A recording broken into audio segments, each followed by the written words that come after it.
Bem-vindos à segunda parte de A Arte da Guerra, precisamente para nos mantermos em cenário de guerra, porque, ao contrário do que possa parecer, continua a haver uma guerra na fronteira entre a Ucrânia e a Rússia. Eh, Teme que venha a ser uma guerra esquecida, embaixador? Esquecida, talvez, naquilo que é, ou ligeiramente menos presente naquilo que é o apoio aos palestinos. Peço desculpa, à Ucrânia. Eh, o mundo ocidental, esta mobilização de natureza quase mediática para, relativamente à Ucrânia, desapareceu um pouco do cenário em função da questão do Médio Oriente, mas não me parece que, sob o ponto de vista, digamos, do apoio efetivo à Ucrânia, as coisas tenham diminuído. Pelo contrário, nós demos conta que, nas últimas horas, aquilo que era um dos pedidos essenciais que eh, Zelensky teve para Joe Biden durante a sua última visita a Washington, que era os ATACMS, que eram um conjunto de mísseis de alcance cerca de 150 quilómetros, que tinham importância para defender o território ucraniano, foram dados e mais do que isso foram aplicados.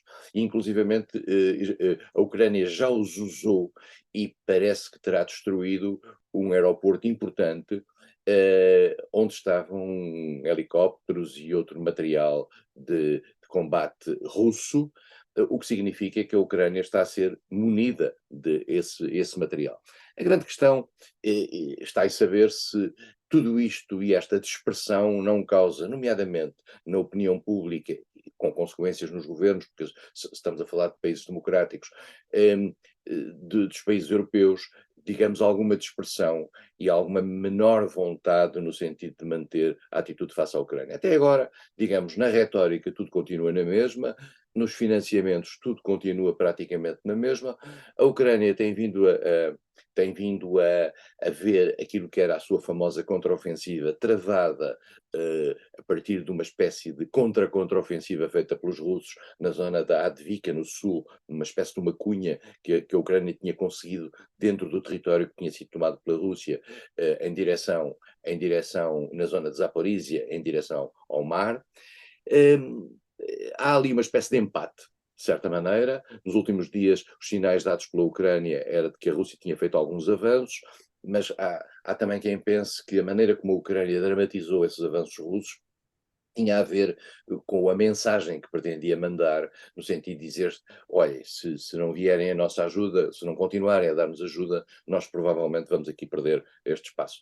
Portanto, estamos neste cenário e neste quadro nós verificamos que Vladimir Putin foi, entretanto, à cimeira da nova Rota da Seda na China e, entretanto, passou também pela Ásia Central, manteve contactos agora com o presidente da Hungria e, portanto, no seu quadro limitado de movimentação, que tem a ver com os países que não são subscritores do Tribunal Penal Internacional, sob o qual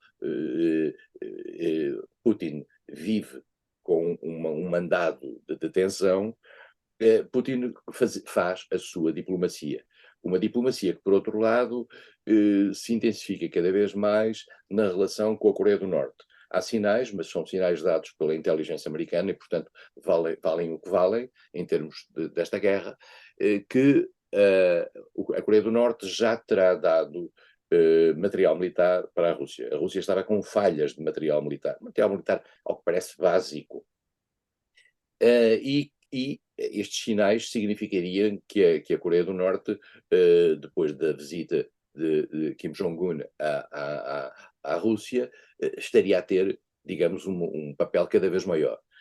Se somarmos a isso a circunstância, no momento em que falamos, haver a notícia de que Sergei Lavrov, ministro dos Negócios Estrangeiros da Rússia, está em Pyongyang, isto significa que esta relação com a Coreia do Norte, digamos, tem alguma substância.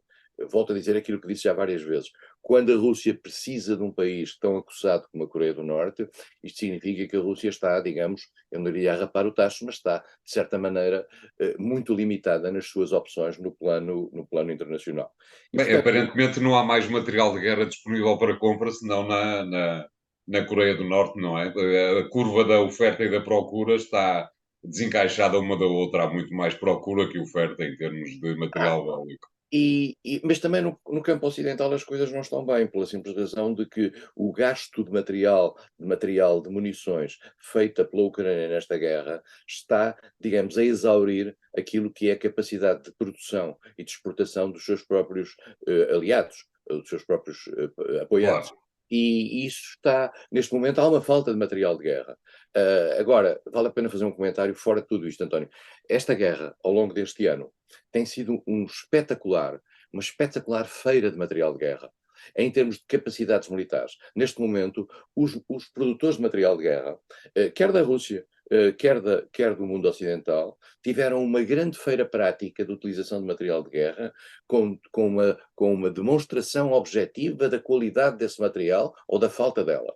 E, portanto, neste momento, eu gostaria era de saber onde é que se compram ações das empresas de material de guerra, porque são essas ações que devem estar a disparar em todo o mercado. Mas eu nunca comprei ações, portanto, não faço parte daqueles que podem beneficiar do material de guerra. Bom, aconselho Wall Street, deve haver por lá qualquer coisa que o possa agradar.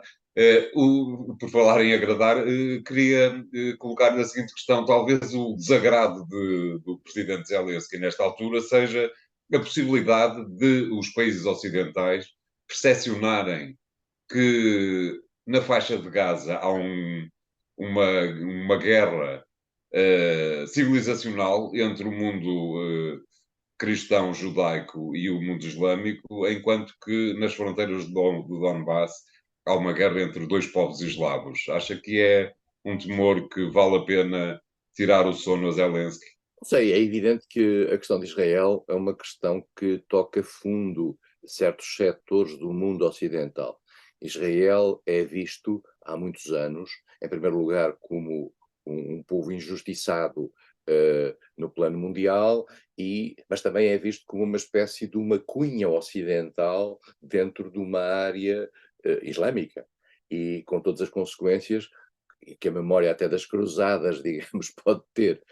Eh, no caso da guerra na Ucrânia, ela tem uma dimensão, eu diria também importante para o Ocidente, porque há uma estratégia ocidental no sentido de utilizar a Ucrânia como um fator de contenção da ação russa e da aproximação russa às fronteiras NATO. E, portanto, esse fator de contenção funciona muito na mentalidade de muitos dirigentes ocidentais. E nós temos que perceber uma coisa: a Ucrânia, contrariamente ao Médio Oriente, para quem a questão para a União Europeia é apenas uma questão. É uma questão importante, mas não é uma questão essencial. A questão da Ucrânia é vista na União Europeia, em muitos setores da União Europeia, como uma questão vital, porque se prende com as suas próprias fronteiras. O Médio Oriente é uma fronteira americana, mas não é uma fronteira europeia. Certo, muito bem. Obrigado, embaixador. Vamos fazer aqui o segundo intervalo do programa de hoje. Voltamos já de seguida com um novo tema. Até lá.